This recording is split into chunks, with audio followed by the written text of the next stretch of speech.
Story 1. The Whispering Pines.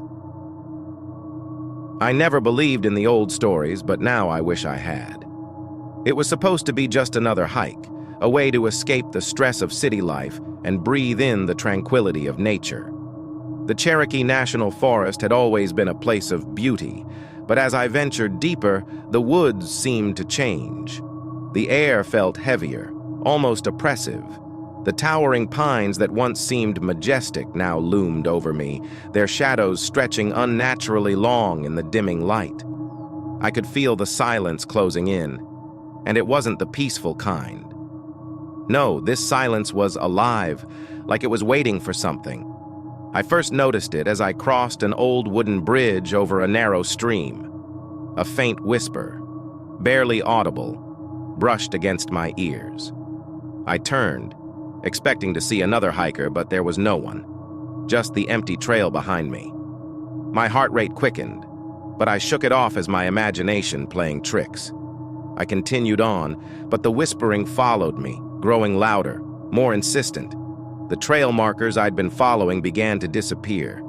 I tried to retrace my steps, but every path I took seemed to lead me deeper into the forest. Panic started to creep in. That's when I saw them. Strange symbols etched into the bark of a massive oak tree. They looked old, ancient even, like something out of a forgotten language. I reached out to touch them, and the moment my fingers brushed the carvings, a chill ran down my spine. The temperature dropped sharply, and the whispering became clearer, more distinct. It wasn't just random noise anymore. It was voices, murmuring in a language I didn't understand. I turned to leave, but my path was blocked. Shadows darker than the surrounding night shifted between the trees. They weren't human, that much I knew. They moved with a grace and fluidity that defied nature, their eyes glowing faintly in the darkness. I ran, branches clawing at my skin, my breath ragged. The forest seemed to close in around me, the trees tightening their grip. I stumbled into a clearing and froze. Standing at the center was an old man, his eyes milky white, his skin weathered like ancient parchment, a shaman, or something worse. "They've marked you," he whispered, his voice raspy and filled with sorrow. "You took what wasn't yours. Now they will take you." Before I could respond, he vanished, dissolving into the air like smoke. The shadows closed in, and the whispering turned to a deafening roar. I closed my eyes, praying it was all a nightmare. But when I opened them, I was alone, back at the trailhead, the morning sun peeking through the trees.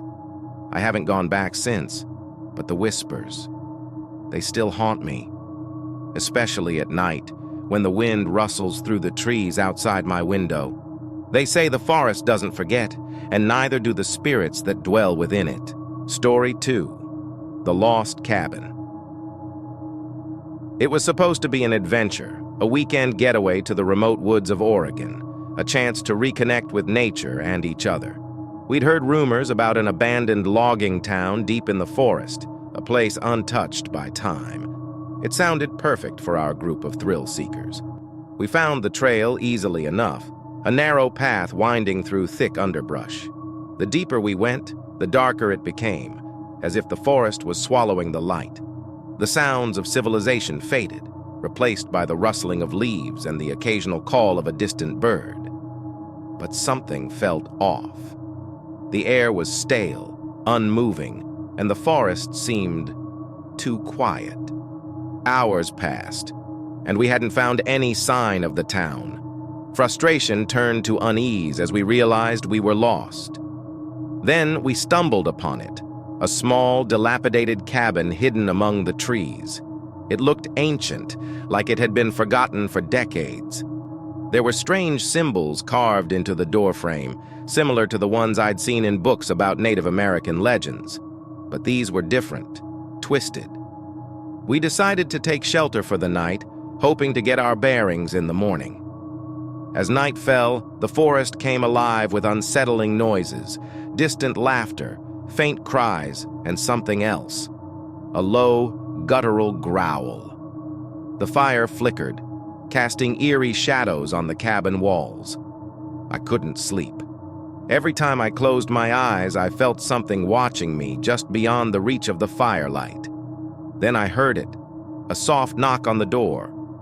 My heart pounded in my chest. I glanced at my friends, but they were fast asleep, oblivious. Another knock, louder this time. I stood, my legs trembling, and approached the door. "Who's there?" I whispered, my voice barely audible. Silence. I reached for the latch, but before I could touch it, the door burst open, a gust of icy wind extinguishing the fire. I stumbled back, blinded by the darkness. When I regained my vision, the cabin was empty. My friends were gone. Panic surged through me as I stumbled outside, shouting their names. The forest was alive with movement, shadows darting between the trees. I turned to run, but something caught my eye. The symbols on the cabin door were glowing, pulsing with an unnatural light. I backed away, and that's when I saw them. Figures, tall and thin, with eyes like burning coals emerging from the woods. I ran, branches slashing at my face, my breath coming in ragged gasps.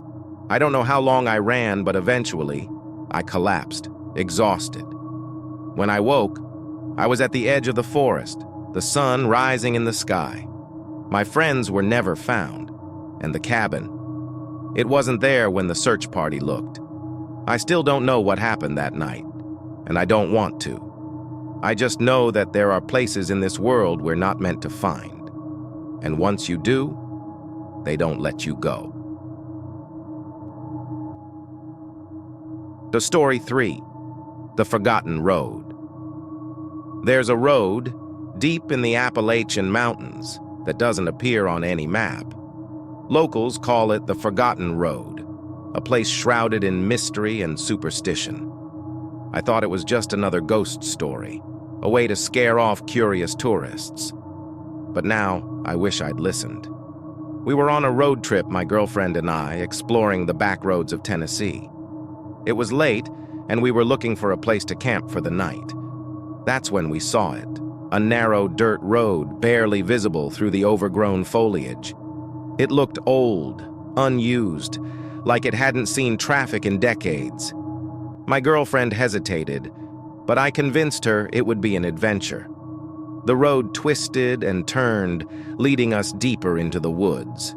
The trees closed in around us, their branches clawing at the car like skeletal fingers.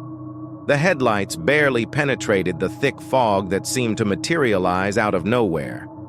That's when the radio cut out, replaced by a faint static. We pressed on, the atmosphere growing heavier with each passing mile. Then we saw it, a figure standing in the middle of the road illuminated by our headlights. It was a woman, her clothes tattered, her eyes hollow. I hit the brakes, my heart hammering in my chest. She didn't move, didn't flinch, just stood there, staring. I rolled down the window, my voice shaking as I called out to her. She pointed to the side of the road, to a small, overgrown path barely visible in the darkness. "Leave," she whispered, her voice barely audible over the static. "It's not safe." I glanced at my girlfriend, and she nodded, fear etched on her face. I backed up, the woman watching us, her eyes following our every move. We turned onto the path, the car barely fitting between the trees. The static on the radio grew louder, almost deafening, and then it stopped. We were back on the main road, the one we'd been on before we found the Forgotten Road. I slammed on the brakes, trying to make sense of what just happened. I turned to my girlfriend, but she was gone. The passenger seat was empty, the door wide open. I searched for her, called the police, but there was no trace of her. They told me the Forgotten Road doesn't exist, that I must have been mistaken. But I know what I saw, what I felt. And sometimes, late at night, I hear her voice, faint and distant, calling out to me from somewhere deep in the woods. I don't know what happened to her, or to the others who've disappeared on that road. But I know one thing. Some roads are forgotten for a reason. And once you find them, there's no going back. These stories, though distinct, share a common thread, a sense of dread that builds with each passing moment, a feeling that something ancient and malevolent lurks just beyond the veil of reality, waiting for those foolish enough to venture too far. The woods have eyes, and they never forget.